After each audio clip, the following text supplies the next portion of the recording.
Welcome back to the Gentleman's Gazette. In today's video, we'll be discussing budget cashmere to find out if the reduced prices that come along with it really are money-saving magic or just a myth that's a mere waste of cash. Get it? Cash? Mere? Oh, let's just get started.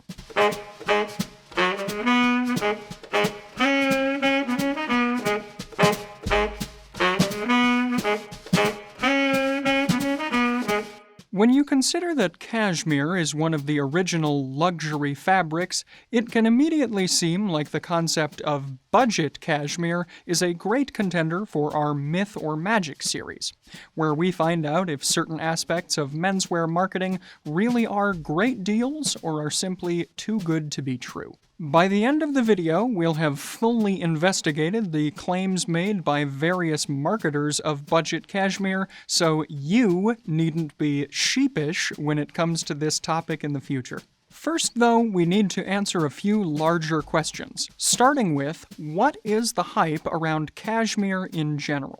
You've likely heard of cashmere before, given that it's often touted for its decadent texture and incredible softness in hushed tones of reverent wonder. I said, "What do you call this beautiful fabric?" And he said, "They call it cashmere."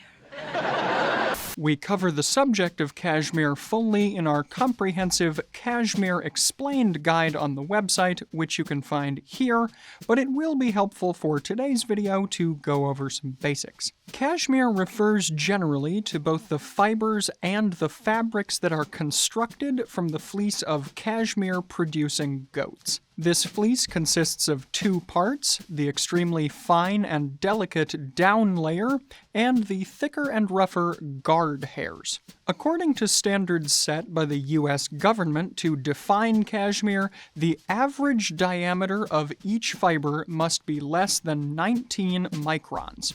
As a comparison, the average human hair is about 100 microns across. Also, according to these regulations, the final product cannot contain more than 3% by weight of fibers that are 30 microns or greater in diameter. Cashmere is also graded by letter in these cases, with a C grade coming in at around 30 microns in diameter, a B grade at around 19 microns, and an A grade at 14 to 16 microns. However, these gradings aren't universally standardized, so they can be misleading unless densities are given as well. Cashmere is noted for being both soft yet durable and insulating yet not stuffy. As such, it's a very popular material in the construction of various garments and accessories, including sweaters, vests, robes, scarves, ties, socks, and even luxury suits. Cashmere is also extremely rare, as each year worldwide only 20,000 tons of cashmere are produced, compared to 2 million tons of wool and 25 million tons of cotton. Why is cashmere so rare then? Well, in simplest terms, it's difficult to make because it must come from a specific type of goat that's raised in specific areas and climate conditions. How the cashmere is harvested also matters, and this harvesting falls into two main methods, the combing method and the shearing method. In the combing method, special rakes are run through the fleece of the cashmere goats because the down layer is shed naturally. Raking picks up the down hairs and leaves almost all of the more coarse guard hairs behind. In the shearing method, both the down layer and the guard hairs are taken off at the same time, and as you might imagine, this commingling increases the number of guard hairs in the finished product, so the final product will be more rough because the guard hairs are more coarse. As you might expect then, the combing method is much more time and labor intensive, but it will produce a quality of cashmere that is higher than that produced by the shearing method. Quality has a cost, though, and high-end cashmere products often retail for hundreds, if not thousands, of dollars. Typically, a cashmere scarf will set you back around $175, a sweater around $450, and a suit around $2,500. Traditional advertising has usually leaned into these high costs, trumpeting cashmere as a luxurious fabric that's worth the high price. But in recent decades, the phenomenon of budget cashmere has made its way into the fashion scene. This marketing asserts that the cashmere in question is budget-friendly and affordable while still being just as luxurious. So, the main question of today's video then is it possible to have your cashmere cake and eat it too? Let's find out by investigating these budget cashmere retailers and getting to the bottom of their rock-bottom prices. We'll consider how the retailers describe their cashmere products, including what they do and don't tell you as the consumer,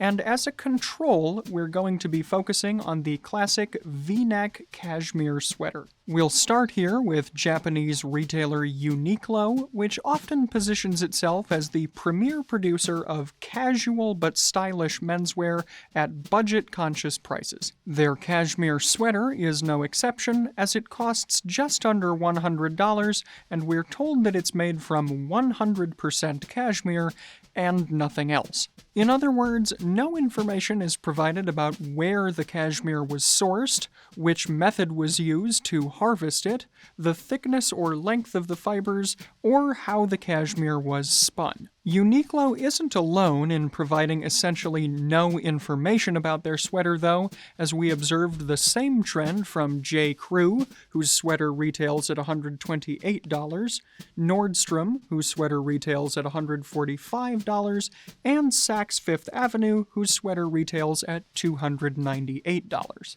In other words, then, this is a fairly common tactic among budget cashmere retailers, which is to simply state that the product is cashmere and let the consumer think that all cashmere is of the same quality, when obviously it isn't. Remember that the inherent quality of the individual cashmere fibers is vital to the overall quality of the finished garment.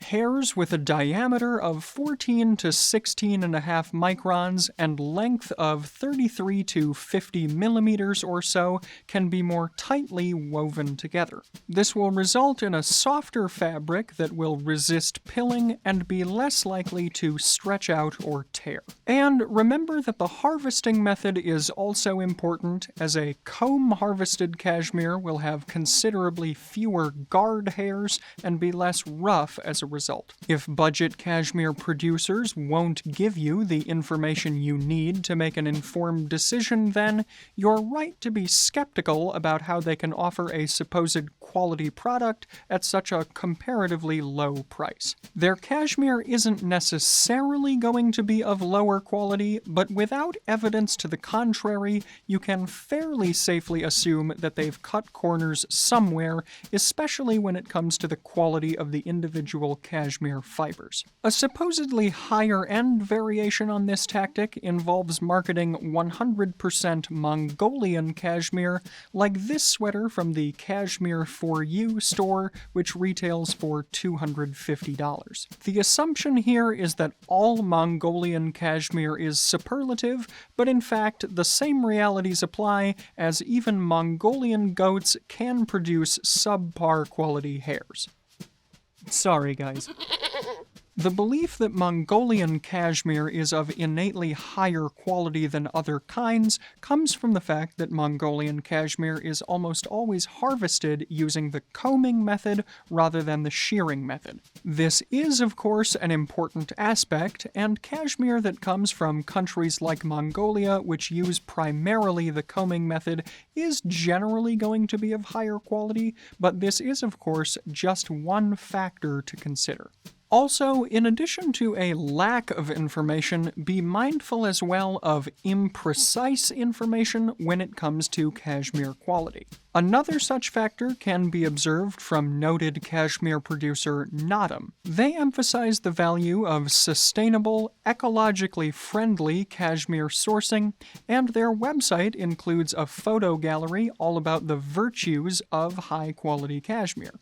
But on the actual product pages themselves, we're only told that the cashmere is 100% Mongolian, medium weight, and 12 gauge. Gauge in this context refers to the number of stitches per inch. Gauge is useful to know for the composition of a garment because it tells us about the density of the weave.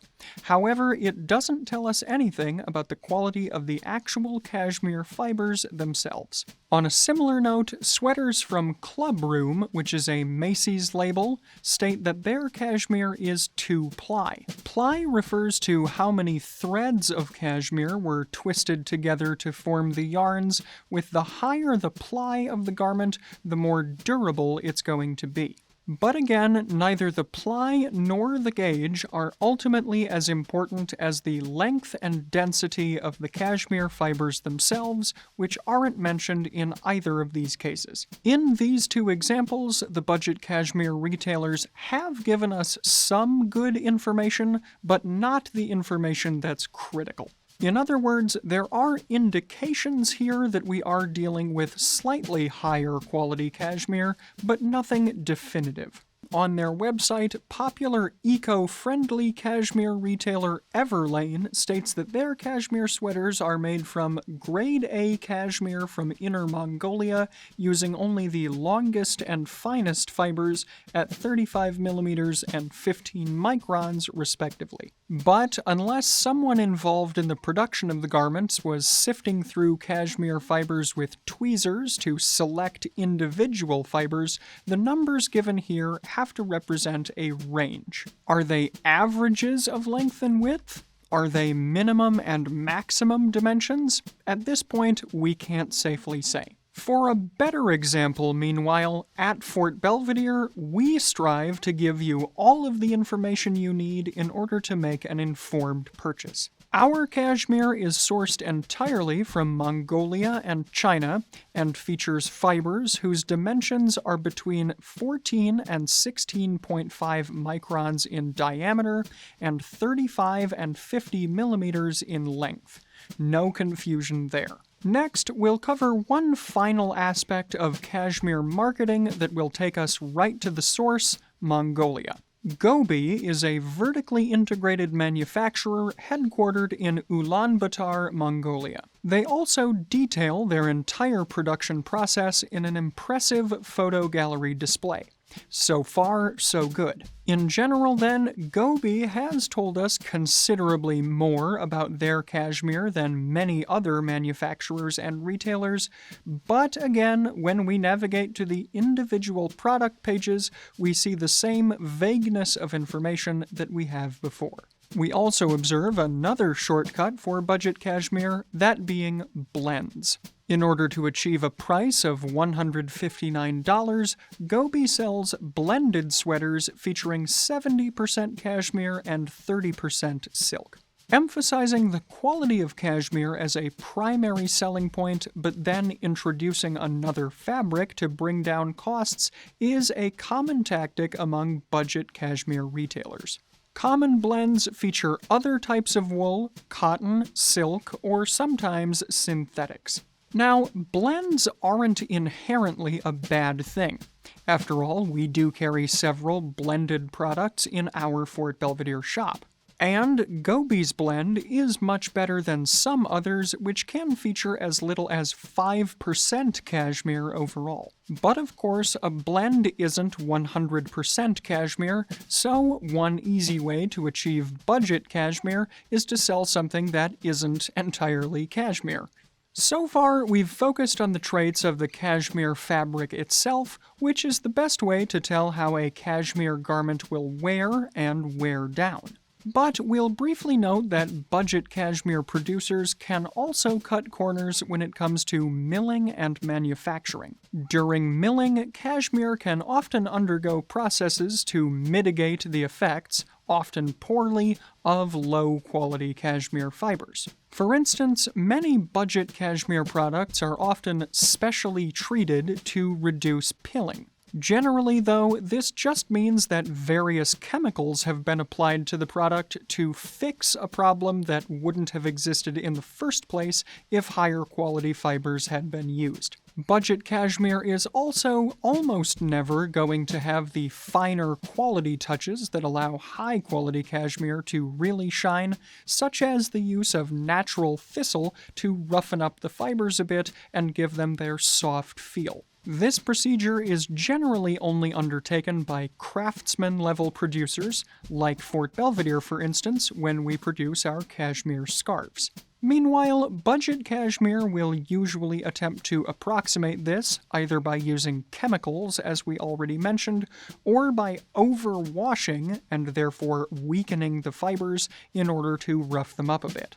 And whether thinner cashmere or cashmere blends are used to reduce costs, the finished product is usually going to be less durable overall and will probably fall apart more quickly upon repeated wearing. Now, in the interest of fairness, we should be clear, lower quality cashmere isn't going to feel like sandpaper, and it shouldn't fall apart after just one or two wears.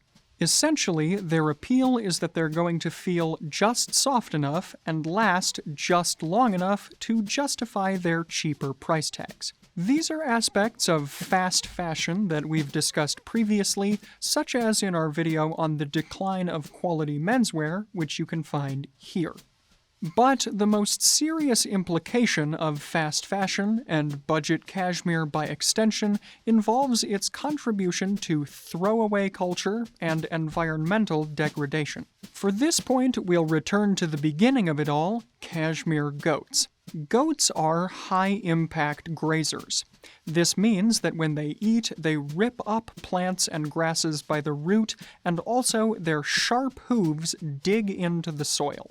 Cashmere goats are primarily raised in dry and arid environments like the grasslands of Mongolia and China, which together produce roughly 90% of the world's cashmere.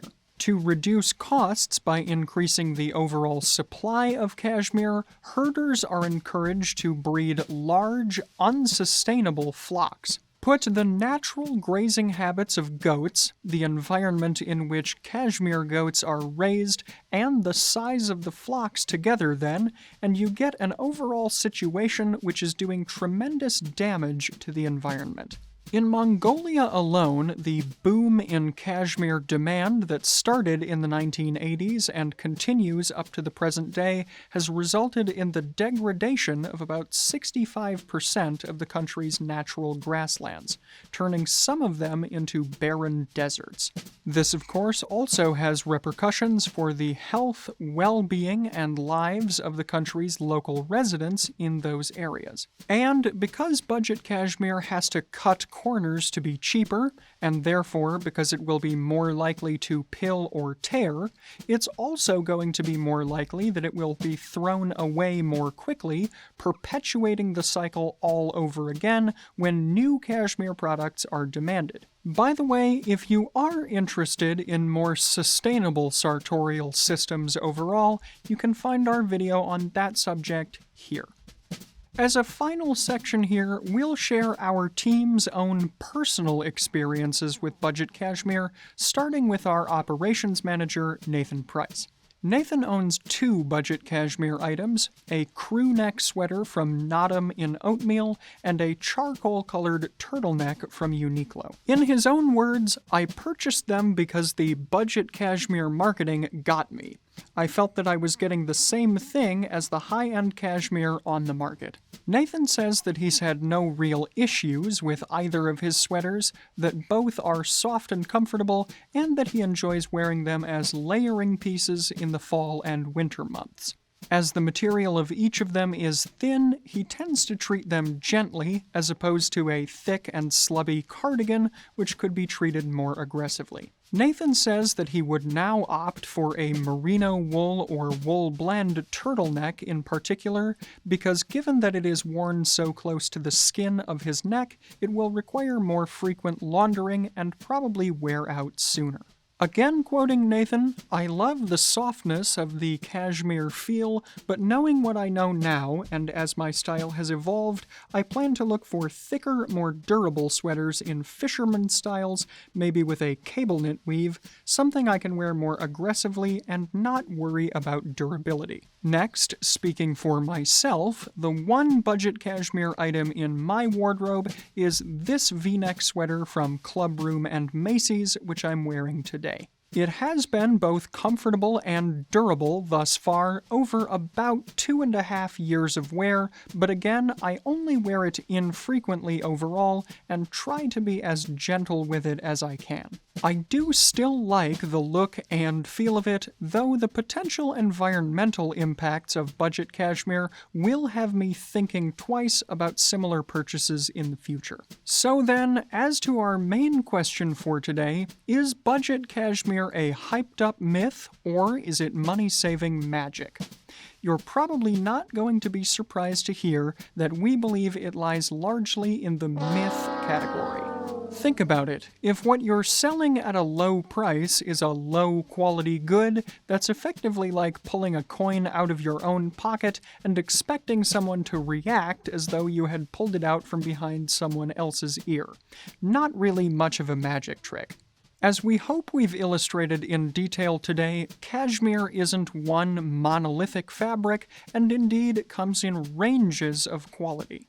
As such, only high-quality cashmere possesses all of the traits that make cashmere so highly valued. It would be genuine magic if budget cashmere companies had found a way to drastically reduce the time and labor necessary to produce high-quality cashmere, but as such, they haven't really shown us any evidence of this yet. Overall, then, we're not going to go so far as to say that you should uniformly refuse buying budget cashmere. After all, everyone's priorities and pocketbooks are different. But, as with most things, remember that you do get what you pay for. And remember that here at the Gentleman's Gazette, we'll never try to kid you or pull the wool over your eyes, as that would really get our goat. Sorry, I couldn't resist. In today's video, as I mentioned, I'm wearing my own budget cashmere sweater from Clubroom and Macy's in a berry color, which is a shade of purple. The shirt I'm wearing under it is also in a purple shade and a Glen check pattern, and while it does have French cuffs, I'm wearing simple black links to fit better under my sweater sleeves. My trousers are gray in color and feature a very subtle checked pattern in their weave, and my shoes are also gray. They're suede derbies from Heinrich Dinkelocker. Rounding out my outfit today are accessories from Fort Belvedere, including my two-toned shadow-striped socks in light blue and gray to harmonize with both my trousers and my tie, which is also from Fort Belvedere. It's a grenadine model in purple, petrol blue, and light gray, and it's a blended weave of wool and high-quality cashmere. For today's video, we also procured a cashmere V-neck sweater from Uniqlo in a deep red color, which you're seeing here. It feels similar to my Clubroom model overall. It maybe is a bit thicker, but at the same time is slightly less soft. The price for this Uniqlo sweater came in at just under $100. And of course, to find both the socks and the tie that I'm wearing, in addition to a wide variety of other classic men's accessories, you can take a look at the Fort Belvedere shop here.